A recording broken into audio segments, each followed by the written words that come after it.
ఒక్కసారి కొమ్మూరి గోల్డ్ కి కాల్ చేయండి. తాకట్లో ఉన్న మీ బంగారాన్ని విడిపించి మార్కెట్ ప్రైస్ కి వాళ్ళు కొనుక్కుని మిగతా డబ్బులు మీకు ఇచ్చేస్తారు. హాయ్ హలో నమస్తే, నేను మీ కట్టా కార్తీక్. మొన్న శేఖర్ భాషా గారితో కలిసి నేను ఒక వీడియో చేశాను. చలో కాశ్మీర్ అని మేము పిలిపించాం.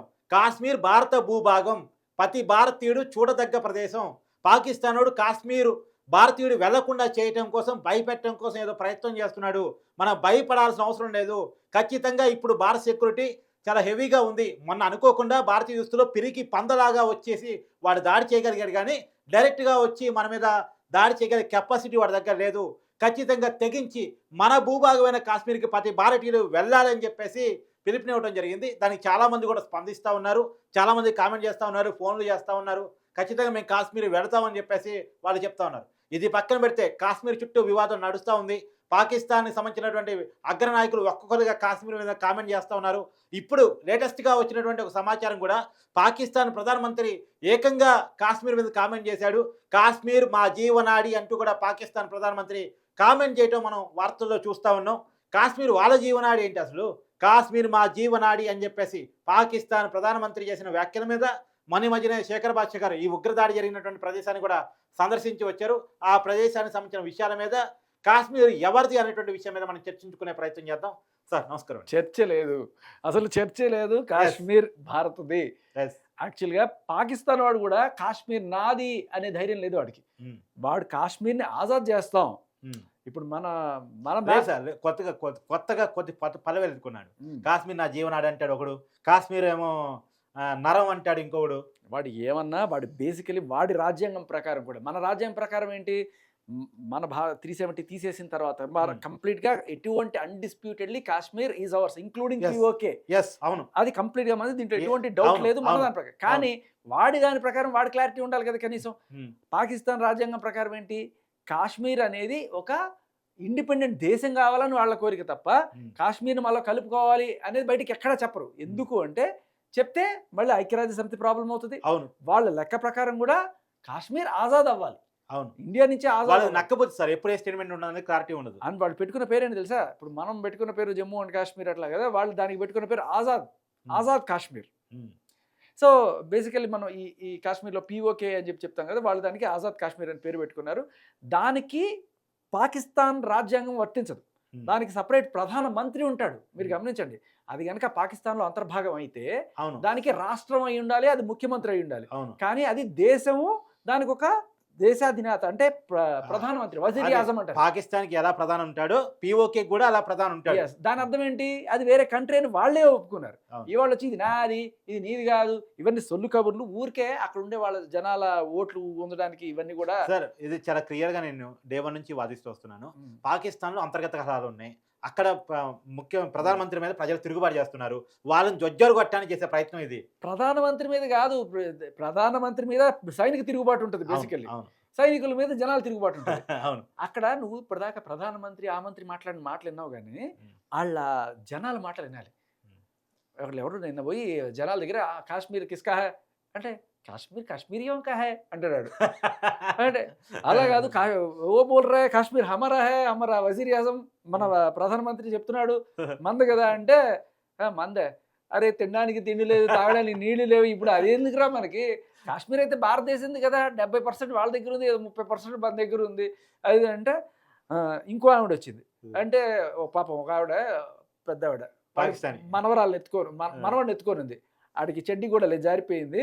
అది ఇట్లా చూపిస్తుంది, ఇసుక ముడ్డి కడగడానికి కూడా నీళ్లు లేవు ఇక్కడ, కాశ్మీర్ కావాలా వీడికి, రేపు ఆడు సింధు జలాలు బంద్ చేస్తే మాది డిమాండ్ ఒకటి, మాకు టిష్యూ పేపర్లు ప్రతి ఒక్కరికి ఇంటికి ఫ్రీగా పంపించాలి, ఎందుకంటే నీళ్ళు ఉండదు కడుక్కోవడానికి కూడా, టిష్యూ పేపర్లు పంపించండి, ఈ పథకం పెట్టండి అని చెప్పి అక్కడ జనాలు డిమాండ్ చేస్తున్నారు.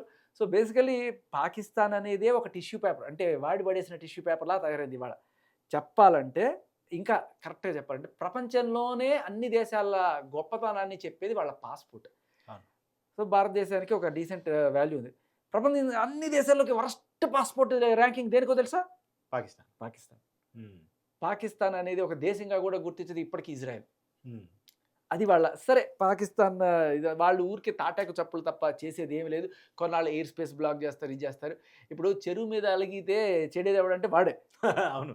అవును. మన నుంచి నీళ్ళు వాడికెళ్ళాలి తప్ప వాడి నుంచి మనకు వచ్చేది ఏమి కాదు లేదు. సార్, అన్నం మీద అడగటం, నీటి మీద అడగటం ఎవడైనా చేస్తాడా? అది ఆ! అన్నం మీద అలగడం, అన్నం మీద అలగడం కూడా. అవును. భారతదేశం వాడికి అన్నలాంటిది నిజం అవును. చెప్పాలంటే. అవును. అరే తమ్ముడులాగా ఉండు. అవును. అది హిందీలో చెప్తారు, బాప్ బాప్ హై, బేటా బేటా హై. నువ్వు అవును. మా నుంచేరా వచ్చింది, నువ్వు ఇవాళ పెద్ద పుడింగిలా వేషాలు ఇస్తున్నావు. అవును. వాడికి అంత సీన్ కూడా లేదు సార్. ఒక యుద్ధం అంటూ వస్తే గట్టిగా వారం రోజులు నిలబడలేడు వాడు. వాడి దగ్గర వాడి పరిస్థితి అది. అసలు నీకు పెద్ద రాజకీయం చెప్తా. నువ్వు అనుకుంటున్నావు, మనం అనుకుంటున్నాం నిజానికి వాడికి అంత శక్తి లేదు. అవును. కానీ వాడు అప్పు చేసైనా నీకు జనాల మీద పన్నులేసి ట్యాక్స్లు వేసి బలవంతంగా అయినా సరే వసూలు చేసి డబ్బులన్నీ ఏం చేస్తాడు తెలుసా? వాళ్ళకి ఒక డ్యామ్ కట్టించడము, లేకపోతే వాళ్ళకి నీళ్ళు అందించడము, ఇటువంటి పనులు చేయడు. అవును. ఎంతసేపు గన్లు కొనుక్కోవడము, అవును. ఈ టెర్రరిజానికి ఊతం ఇవ్వడం. అవును. సో ఇప్పుడు దీనికి ఆద్యం పోస్తున్నది ఇండైరెక్ట్గా అమెరికా. హ్మ్. అమెరికా వాడు బేసికల్లీ అక్కడేమంటాడు, ఇక్కడికి వచ్చే ఎవరైనా ఇటువంటి ముస్లిమ్స్ ఎవరైనా ఉంటే వాళ్ళని కొంచెం ఇదిగా చేయండి, అదిగా చేయండి అని చెప్పి కూడా కొంచెం స్ట్రిక్ట్ నామ్స్ అని ఏదో పాస్ చేశాడు. అక్కడ బాగానే చేస్తాడు. ఇక్కడికి వచ్చేటప్పటికి అమెరికా వాడికి కావాల్సింది ఏంటి తెలుసా? నిజం చెప్పాలంటే అమెరికా వాళ్ళ మేజర్ ఇన్కమ్ దేని నుంచి వస్తుంది తెలుసా? ఆర్మ్స్ అండ్ అమ్యునేషన్ అమ్ముకోవడం. అంటే గన్నులు, అవును. బాంబులు ఇవి అమ్ముకోవడంలోనే వాడు ఎక్కువ డబ్బులు సంపాదిస్తాడు. వాడికి యుద్ధం కావాలి వాడికి ఎప్పటికప్పుడు. కావాలి యుద్ధం. అవును. అవును. అబ్బా, ఇక్కడ ఒక ఇన్సిడెంట్ జరిగింది, ఇప్పుడు ఇండియా పాకిస్తాన్ కొట్టుకున్నా అంటే ఇండియా కొంత సప్లై చేయొచ్చు, పాకిస్తాన్ కొంత సప్లై చేయొచ్చు, మన ఖజానా ఫుల్.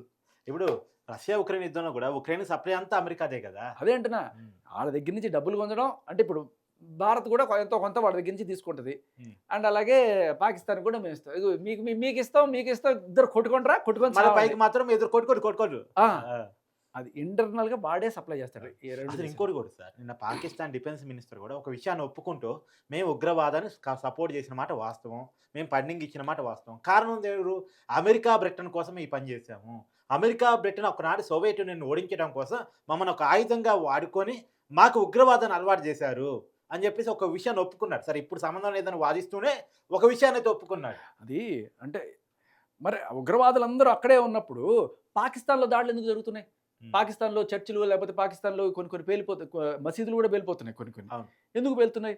పాకిస్తాన్ ఉగ్రవాదులు ఉన్నారనే అర్థం.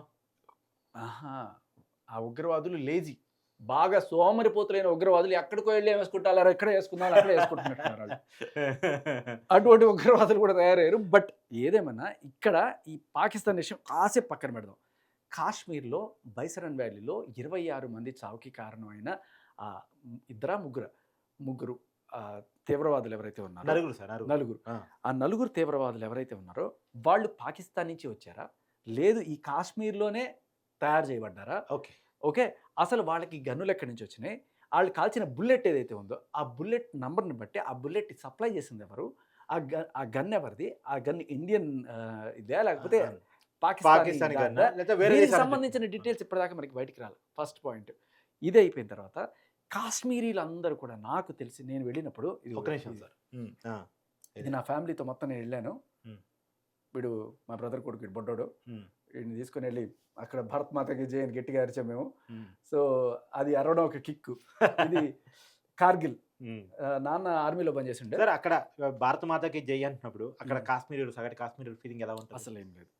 అసలు బేసికలీ ఫస్ట్ ఆఫ్ ఆల్ మనం అట్లాంటి పనులు అక్కడ చేయము. ఇది మన సైనికుల అడ్డ. వాళ్ళు ఒక ట్రాన్సిషన్ పీరియడ్లో ఉన్నారు.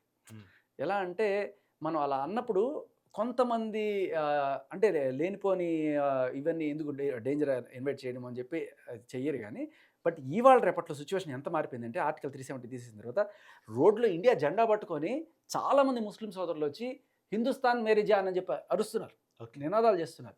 వాళ్ళందరూ చెప్పే ఒక్కటే మాట, ఎవడో దరిద్రుడు చేసిన పనికి కాశ్మీరీస్ని బ్లేమ్ చేయకండి.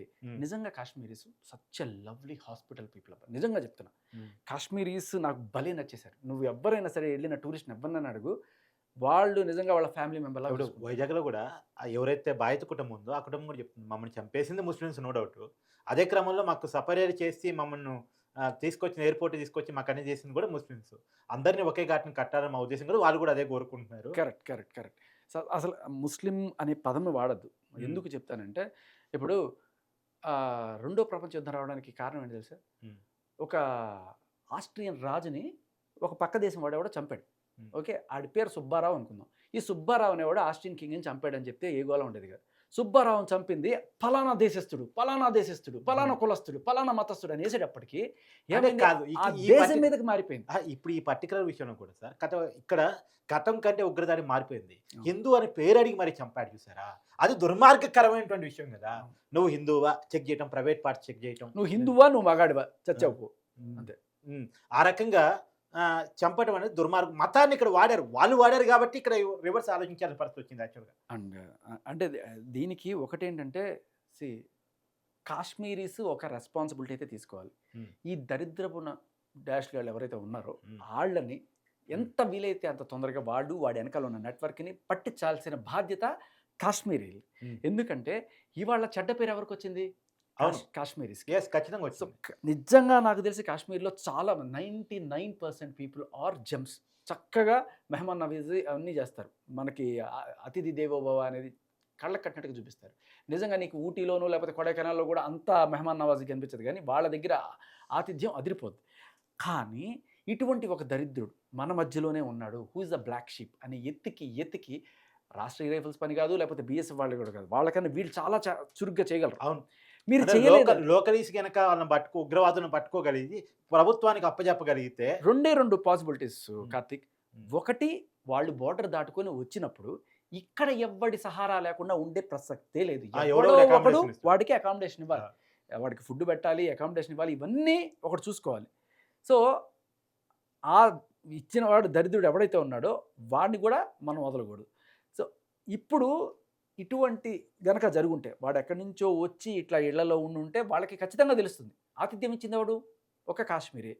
100కి 99 కాశ్మీరీలు మంచి వాళ్ళైనా కూడా వీడు ఒక్కడు చేసిన దరిద్ర పని వల్ల ఈ 99 మంది వాళ్ళని నిందమోయాల్సిన పరిస్థితి వస్తుంది. సో వీళ్ళకి తెలుసు ఆ నెట్టబట్టాలు. ఈ కాశ్మీరీస్ ఇప్పుడు వాళ్ళకున్న మేజర్ ఎజెండా అందరూ బయటకు వచ్చి మన హిందుస్థాన్ కోసం మంచి ఇది చెప్తున్నారు, మీరు రండి, మేము బాగా చూసుకుంటా ఉన్నారు. ఇవి కాదయ్యా, వాడిని పట్టించండి. ఫస్ట్ మీరు వాడిని పట్టించండి, వాడిని పట్టించి మీ చిత్తశుద్ధి చాటుకోండి. నేను అడిగేది అదే. దొంగ ఇంటి దొంగని ఈశ్వరుడైనా పట్టలేరంటారు.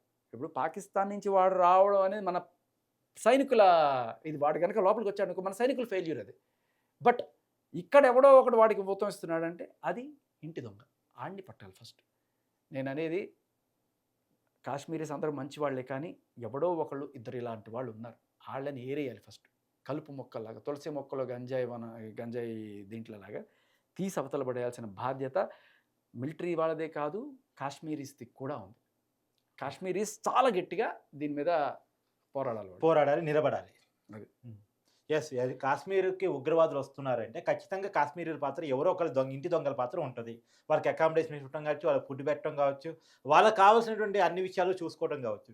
కాబట్టి వాళ్ళని పట్టించాల్సిన బాధ్యత కాశ్మీరీల మీద కూడా ఉంటుంది అనేటువంటిది చాలా క్లియర్గా శేఖర్ భాష గారు చెప్తున్నారు. అయితే కాశ్మీర్ టూర్కి సంబంధించి చెప్పండి సార్, ఏ రకంగా సేఫ్టీగా ఉంటుంది, ఏ రకంగా ఉంటుంది, ఎంత ఎంజాయబుల్గా ఉంటుంది, మీరు ఎంత ఎంజాయ్ చేశారు?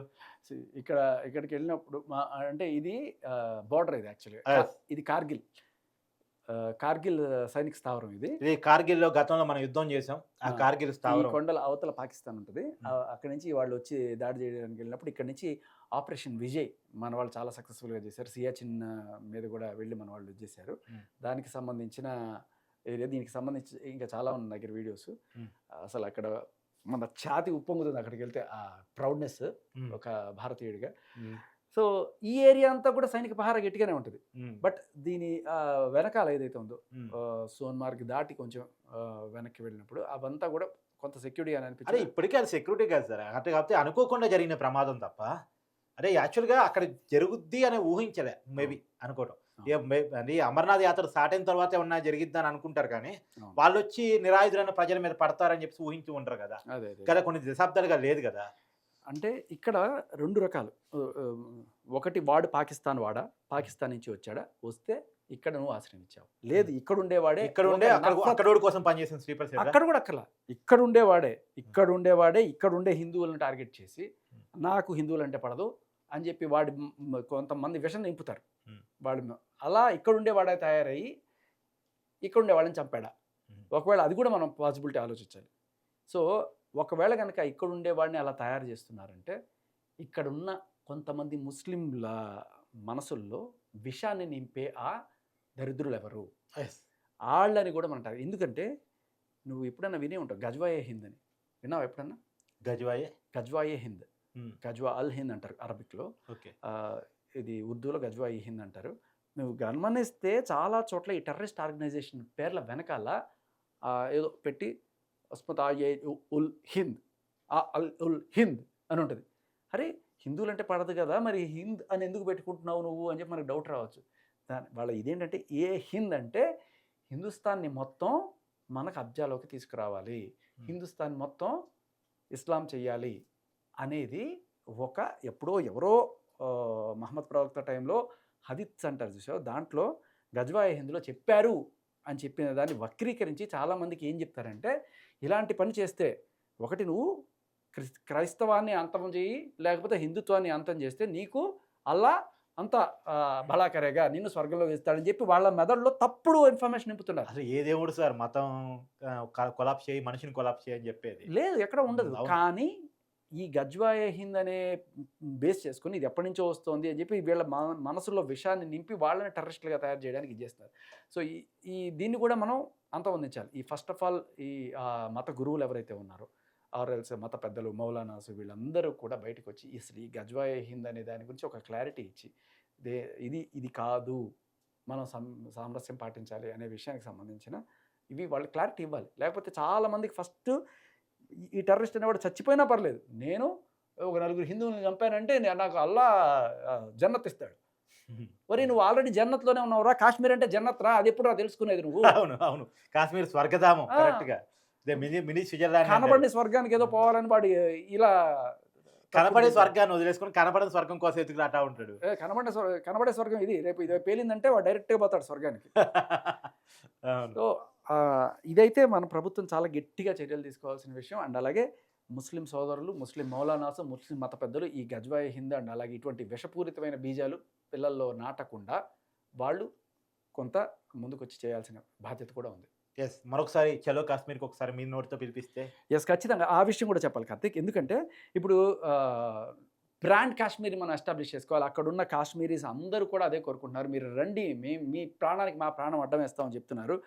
రైట్, దట్ హ్యావింగ్ సెడ్ నాకు అది తెలుసు కూడా, వాళ్ళంతా ఇది వాళ్ళ చిత్తశుద్ధి తెలుసు. కానీ వాళ్ళ చిత్తశుద్ధిలో మరొక కోణం నిలిపించుకోవాలంటే అటాక్ చేసిన వాడు సర్లే ఎంత చేసినా మనం ముస్లిం వాడే కదా, ఫోన్లో ఏదో రకంగా అని సేవ్ చేద్దాం, ఇంకొకసారి చేయకరా అని చెప్పే పొర్రపాటు కూడా చేయకండి. దయచేసి వాడిని ఎవరినో ముందుకు తీసుకొచ్చి వాడిని గుడ్డలోడ తీసి లాల్ చౌక్ దగ్గర నుంచి పెట్టి కాల్చవతలు పడేయండి. అప్పుడు కానీ మనం వాడికి బతికే హక్కు లేదు. ఎస్, ఇదొకటే కాకుండా ఇప్పుడు మనం కాశ్మీర్ వెళ్ళాలి అనుకుంటే శ్రీనగర్ పోవాలి, చెప్పాను కదా. శ్రీనగర్కి పోవడం ఓకే, మళ్ళీ తిరిగి రావడం అనే దాని గురించి ఆలోచించాలి. ఎందుకంటే ఈ అటాక్ అయిపోయిన తర్వాత అక్కడున్న టూరిస్టులు అందరూ ఆన్ ద స్పాట్ మూసేసుకున్నారు. అంటే ఇక మాకు వద్దు, ఈ టూర్ ఆపేద్దాం అని చెప్పి అందరూ కూడా తిరిగి హోటల్స్లోకి వెళ్ళిపోయారు. ఎవరు బయటకు కూడా రావట్లేదు. టికెట్లు Srinagar to Hyderabad, Srinagar to Delhi, Srinagar to ఇలా అన్నీ బుక్ చేసుకుంటున్నారు. కానీ అందరూ ఒకటేసారి టికెట్లు బుక్ చేసుకున్నారు. అంటే రిటర్న్ టికెట్లేమో ఫుల్ డిమాండ్లో ఉన్నాయి, వెళ్ళే టికెట్లేమో అసలేం లేవు. ఫ్లైట్ వెళితేనే కదా మరి రిటర్న్ రావడం అనేది ఉంటుంది. అవును. సో ఇప్పుడు ఏమైందంటే ఒక్కసారి డిమాండ్ పడిపోయింది, అందరూ రిటర్న్ రావాలనుకుంటున్నారు, ఎవరు కూడా అక్కడ ఉండాలనుకోవట్లేదు. అండ్ కళకళలాడే ఆ లాల్ చౌక్, లాల్ బజార్ మొత్తం కర్ఫ్యూ వచ్చినట్టు మూసేశారు. ఎవరు ఏం ప్రకటించాల, కానీ ఎవరు లేడు టూరిస్ట్ అనేవాడు, నో టూరిస్ట్, ఓన్లీ ప్రకటించకుండా కర్ఫ్యూ జరుగుతుంది, అప్రకటిత కర్ఫ్యూ. ఎస్. సో ఇప్పుడు ఏంటంటే వీళ్ళందరూ కూడా తిరిగి ఇప్పుడు వచ్చే హడావిడిలో ఫ్లైట్స్ అన్నీ కూడా ఫుల్ ఉన్నాయి. ఇది శ్రీనగర్ టు ఢిల్లీ కావచ్చు, శ్రీనగర్ టు హైదరాబాద్ కావచ్చు, ఇవన్నీ కూడా. బట్ ఇక్కడి నుంచి మనం వెళ్ళాలి అనుకున్నా కూడా మనం బుక్ చేసుకొని వెళ్ళొచ్చు, ఖాళీగానే దొరుకుతాయి. కానీ వెళ్ళిన తర్వాత మళ్ళీ తిరిగి రావడానికి ఒక ప్లాన్ ఉంటుంది కదా మనకి, 4 రోజుల్లోనో 5 రోజుల్లోనో, ఆ టికెట్లే కష్టం అవుతున్నాయి. సో అది కూడా మనం ప్లాన్ చేద్దాం, ఖచ్చితంగా వెళ్దాం. మళ్ళీ ఒకసారి ఇక్కడ భారత్ మాతాకి జై అని చెప్పి కాశ్మీర్ నడి బొడ్డులో మనం అరిచి ఎస్, ప్రతి ఒక్కళ్ళు కూడా వీరైనంత వరకు కాశ్మీర్ వెళ్ళండి, భారత్ మాతాకి జై అని చెప్పేసి ఒక నినాదం ఇచ్చేసి ఖచ్చితంగా రండి.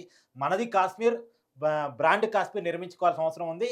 కాశ్మీర్ వెళ్లకుండా ఎవడో భయపెడితే ఆగే ప్రసక్తే లేదు. కాశ్మీర్ వెళ్ళి తీరాల్సిందే, ఆ ప్రకృతిని మనం ఆస్వాదించాల్సిందే. మినీ స్విట్జర్లాండ్గా దాన్ని మనం పిలుస్తూ ఉంటాం. అంతకన్నా స్విట్జర్లాండ్ కంటే కూడా చాలా బాగుంటుందని చాలామంది చెప్పే మాట. ఖచ్చితంగా వెళ్ళి అందరం చూసి రావాలి. ఈసారికి ఊటీకి, కొడైకెనాల్కి ఈ సమ్మర్ ట్రిప్ ప్లాన్ చేసిన వాళ్ళు కూడా దయచేసి వాటిని క్యాన్సిల్ చేసుకుని కాశ్మీర్కే బుక్ చేసుకోండి దయచేసి. ఎందుకంటే కాశ్మీర్ మనది, వాళ్ళు ఎంత రెచ్చగొడితే కాశ్మీర్ మనం అంత ఓన్ చేసుకోవాల్సిన అవసరం ఉంది అనేటువంటిది మా యొక్క ఉద్దేశం. అండ్ ఇంకోటి కూడా కార్తిక్, ఇది ఒక్కటి క్లియర్ చేయాలి. సింధు జలాలను ఆపేస్తామని చెప్పి మోడీ గారు ఇచ్చిన స్టేట్మెంట్. దానివల్ల ఏకంగా సింధు ప్రాంతమే ఎండిపోతుంది. సింధు ప్రాంతం ఎండిపోతే హైదరాబాద్ కూడా ఎండిపోతుంది. నీకు తెలుసా? తెలుసా? ఏం కదా, అక్కడ ఒక హైదరాబాద్ ఉంది. ఓకే, అక్కడ ఒక యాజ్ ఇట్ ఈస్గా ఎక్కడ మన హైదరాబాద్ ఉన్నట్టే ఇంకో హైదరాబాద్ పాకిస్తాన్లో ఉంది. ఆ హైదరాబాద్ సింధ్ అనే ప్రాంతంలోనే ఉంది. సో అంటే వాళ్ళకి హిందువులు వ్యతిరేకం తప్ప సింధు మాత్రం కావాలి. అసలు హిందూ అనే పేరు ఎక్కడి నుంచి వచ్చింది? సింధు నాగరికత నుంచి, సింధు నుంచి హిందూ వచ్చింది. హిందూ నుంచి సో SHI హిందూ పోయి ఎస్ పోయింది, హిందూ వచ్చింది. హెచ్ పోయి హిందూ అయింది ఇండస్ అయిన తర్వాత. సో నీకు హిందూ వద్దు కానీ సింధు మాత్రం కావాలా? మంచి ప్రశ్న అది. ఇంకొకటి ఏంటంటే ఇప్పుడు సడన్గా మోడీ గారు వచ్చి ఇప్పుడు నేను నీళ్ళు ఆపేస్తానంటే కూడా కుదరదు. ఎందుకంటే ఇప్పుడు దాదాపు 80% ఆఫ్ ద వాటర్ పాకిస్తాన్లోనే పోతుంది. ఎలా మనం మన్నించే పోతుంది, కానీ మనం గనక ఒక అడ్డుకట్ట వేయగలిగితేనే అది ఆగుతుంది. అడ్డుకట్ట వేయాలంటే మనం డ్యాములు నిర్మించాలి. ఆల్రెడీ మనం నిర్మించుకున్నవి ఏంటి? Hydro electrical projects. ఎలక్ట్రిక్ అంటే ఏంటంటే ఆ నీళ్లు కనుక పారితేనే మనకి కరెంట్ వస్తుంది దాని నుంచి. అవును. ఆ నీళ్లు మనం ఆపేసామనుకో కరెంట్ ప్రొడక్షన్ రాదు. నాగార్జున సాగర్, శ్రీశైలం ఉన్నాయి కదా, సో పర్లేదు. అయినా కూడా దాన్ని వేరే రకంగా మండించడానికి మన ఛానల్ ఇప్పటి నుంచే ప్రిపేర్ చేయాలి. ఈ నినాదం ఏదైతే ఉందో సింధు జలాలను ఆపేస్తాం అనేది చాలా రోజుల క్రితం మోడీ గారు చేశారు. కానీ అప్పటి నుంచి ఇప్పటిదాకా దాని మీద ప్రాజెక్టులు కట్టారా?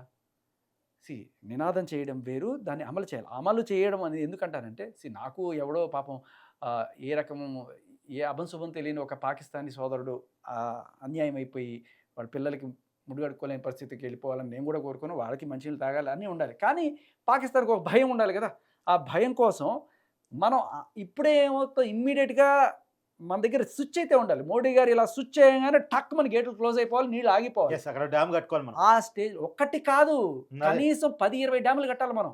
అది ఇప్పటి నుంచే ఆ ప్రాజెక్ట్ స్టార్ట్ చేయాలి. ఎందుకంటే రేపో ఎల్లుండో లేకపోతే వాడికి భయం ఉండాలి. భారతదేశం మీద మనం కనుక దాడి చేస్తే వాళ్ళ స్విచ్ అదే మన స్విచ్ వాళ్ళ దగ్గర ఉంది అని ఒక భయం రావాలి. నీ జుట్టు నా చేతిలో ఉంది అనేది మనం వాళ్ళకి చూపించాలి. దానికి ఇవాళ నుంచి జస్ట్ స్టేట్మెంట్లు కాదు. మోడీ గారు మీరు దయచేసి సింధు నదికి ఉన్న 7 ఉపనదులు ఏవైతే ఉన్నాయో వాటన్నిటి మీద కూడా మనం ఈ చెక్ డ్యామ్స్ కట్టడం, ఆల్రెడీ ఉన్న డ్యామ్స్ హైట్ పెంచుకోవడం. సో హైట్ పెంచితే ఏమవుతుందంటే ఎక్కువ నీళ్ళు నిల్వ అవుతాయి. అండ్ ఇలా నిల్వన్నప్పుడు ఇంకొక ప్రాబ్లం ఏమవుతుందంటే సబ్మెర్జింగ్ ఏరియాలు, చిన్న చిన్న ఊళ్ళు కూడా చుట్టుపక్కల మునిగిపోతే వాటన్నిటికి సంబంధించి మొత్తం ప్రాజెక్ట్ భారీ ఎత్తున చేపట్టాలి మనం. థ్యాంక్స్.